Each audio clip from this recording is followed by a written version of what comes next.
Hi, I'm Rabbi Rockoff, and this is Noah. Noah is a member of our kindergarten class here at Westchester Day School. And where are we right now, Noah?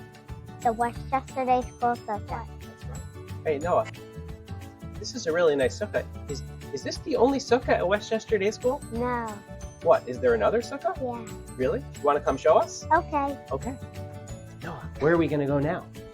The other sukkah. We're going to go see the other sukkah. Okay, this is very exciting. Are you excited? Here we are next to the new Westchester Day School Sukkah. sukkah. Look, we have a new big beautiful sukkah for our students to use next week on Sukkot. What do you think? Should we go take a look inside? Yeah. Okay, let's go inside. Here we are inside. The new Westchester Day School Sukkah. Okay. We are so happy to have this new big beautiful sukkah to celebrate Sukkot together.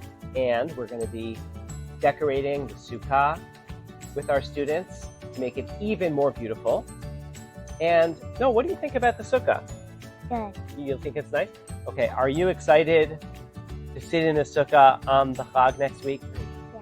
Chag Sameach!